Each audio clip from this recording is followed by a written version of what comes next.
Alright, here we go again. A lot of you know me how I look in these pictures, right? I ain't hating on the fact that there is many years, 2 decades this year in fact, since I came from a different place. Long before I ever accomplished becoming a power lineman, my greatest achievement to date, something that at one time many would have and did laugh at that I would ever become. There was a time, you see, for all my teens and even before then, I was quite overweight.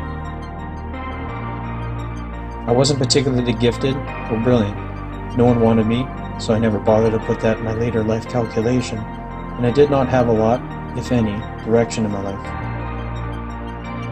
It was Christmas Day 1999 when I probably weighed my heaviest at around 250 to 255 pounds. And exactly 365 days later on Christmas Eve, the year 2000, which was a leap year after all, I weighed 144 pounds. Later that year, working out even more, I got down to my leanest, or skinniest, 135 pounds shredded. But that tale isn't exactly wholly happy, nor the aftermath. There is a lot more to this story than I'll be able to tell here. But in short for now, in the early 2000s I had started a regime of jogging every day, eating healthier as best I could at the time, in order to lose weight. I first started off running laps around my old high school. There was a quarter-mile track there. It was all I could do to walk there, run 2 laps or a half mile, and walk back home. And after a week I upped it to 3 laps, 3/4 of a mile, and I did that every day for a week. One day when I got to the track, the line, faintly painted in the quarter-round stone, was where I would start off my runs in a quick pace, gassing out fast and slowly down till I could not take it. Instead, for whatever reason, when I passed the line, instead of sprinting, I eased into a jogging pace, steady, and I found myself not gassing out after 3 laps. I had a pace, breath, and now determination to go 2 miles. I made it 8 laps, 2 miles. I was tired, but I knew a higher plateau was possible, and so I aimed. The track served me well for a few weeks, when it was my eldest brother who suggested that we go for a jog at Kings Park. Instead of a stagnant open field in the baking sun, Kings Park had paved walkways, trees, shade, and fresh air. To get there, I would walk through the back roads to a spot where just beyond the fenced walkway led to the stretch of Kilkenny that makes it to the south entrance of Kings Park. It was about a 20-minute walk to this point. I stopped always, stretched, and made ready, walking down the rest of the path, and as soon as I stepped onto the road from the sidewalk, I would start jogging. Down Kilkenny, to the entrance of the park. Running through the park once, I would attempt to jog the rest of the way home. After running around the park, I didn't make it. I had to stop and walk the rest of the way home. But every day, sun or rain, I'd walk, stretch, jog, and try to jog as far as I could home. Near the end of the north entrance of the park is a steep incline of considerable distance, saying in myself, maximum, maximum, maximum. I would push as hard and as fast as I could to the crest, only to crack into a pace for a bit to recoup and continue on.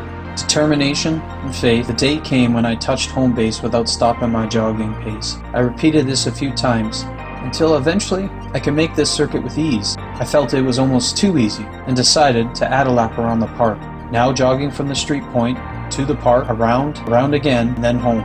Keeping this up, building it at ease, I added yet a 3rd lap. The circuit taking approximately 1 hour to complete. This was daily, without fail, a priority to everything else I had planned for that day. Music and keys the only thing on my person. No water, no drink.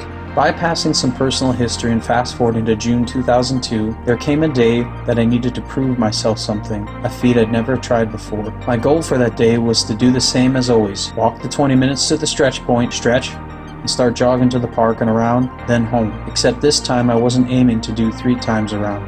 I aimed for 5 times around and then home. Again, with music and my house keys only in possession, I trekked out. Music played, my focus sharp and determined. It wasn't difficult to accomplish the task, and I stepped foot back home after approximately 1.5 hours of jogging. I could always keep a pace no matter the distance I threw myself at. No water on me, no food. For my last day of being in my 30s, I decided to do something special. I decided to go to my roots and attempt what I will aptly call the Kessel Run. Walking to Kings Park, stretching at the point, jogging down the stretch 5 times around the park and home. July 2nd, 2020, with limited sleep, light food through the day, I set out around 7:20 p.m. after a 12-hour shift at work, being extra weighted down by my phone, tracking my times and distances of the jog, my music, My car keys, which are considerably heavier than my house keys, I'll note, and my headband with my GoPro recording. The heat for the day was not over, and the temperatures were in the 30s centigrade, 89 Fahrenheit, and sundown wasn't happening for another 2+ hours. The walk was just under 21 minutes. As I stretched, walked the remaining of the path, I set out to jog as soon as I hit the pavement of the roadway. The familiar pathway came back to me, though at about 2/3 through the first lap, something seemed off. The path had changed, built further into the park away from the river, thus making the lap shorter from back in the day. I had figured out where I could cut across the grass field, far off the new beaten path. I found an entrance through the trees exactly where the sharp and long incline starts, and up I went, making to the crest, and shortly after through the north entrance, down the straight to the south entrance of the park to start lap number 2. This time, though, I was determined to champ the distance. Shaving off a bit would seem cheating, wouldn't it? How bad could it be in the now abandoned pathway? 2/3 in, it is clear where the new pathway veers to the left and the old path to the right is all but abandoned. I went right. And at first, it wasn't too bad. It was mudded over by the river being high from the spring like it does every year, which is probably why, of course, they altered the pathway. The further I went in, though, along this long-forgotten path, the deeper the mud got, the heavier on my running shoes it became, the escalation of toughness weighing on me, the fact that it was 3 more times into the breach we were going after this. Abandoned trees across the path made it difficult to navigate. Going around the first few, I tried or thought I would stop to clean off my shoes, and it was folly. I panted, gasped, the lack of breeze on my face, the cry for the drop of water. My legs cried most of all, and I walked the remaining of the lap, slapping the mosquitoes, tearing up my legs and arms with ferocity and no mercy. My heart pounding from the jogging I did already. I wanted to walk, but not since a long, long time. My legs seemed to be physically moving without me, forward, faster than I wanted them to, and the difficulty and stress of the jog made the music seem muted. All reserves, all focus I had was on the completion of the task, now, as best I could. I had to decide, and did, that I would run the new path, cutting across the field to meet up where the old path did at the incline. The distance that got shaved off I would just have to accept. Going into the 3rd lap, I kicked up the jogging pace once again. It was better than the mudded path, but still the elapse of time to this point was hefty. I made it to the incline, pushed up as fast as I could, crested, making it out of the north entrance. I walked to the south entrance, and proceeded to walk the 4th lap to cool down. Between the heat and ill preparation, and the ill fate of lap 2 mud bowl and the mosquito attack had me peaked. Catching my breath, the sun finally cresting and cooling off thankfully, I hit the incline, up and onto lap 5, the final lap. Running the final lap, I contemplated goals.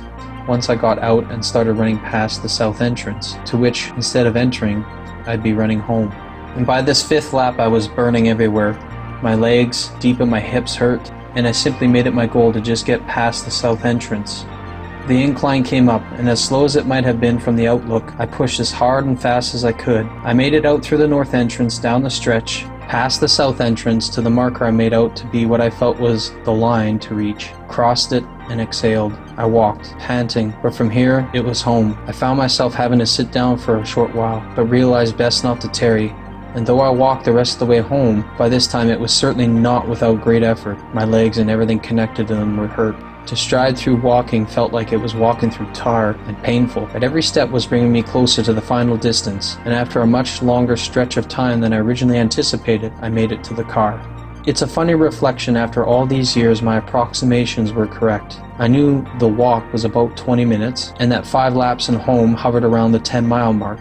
I set out not to lose pace, but to jog the whole thing, and I did fail to do that. It wasn't without effort, and as badly as I stumbled through the whole thing, I did the distance, with extra weight I would normally not carry, and still without aid of water or otherwise. And having done this run only twice in my life, I think I've done okay considering all things.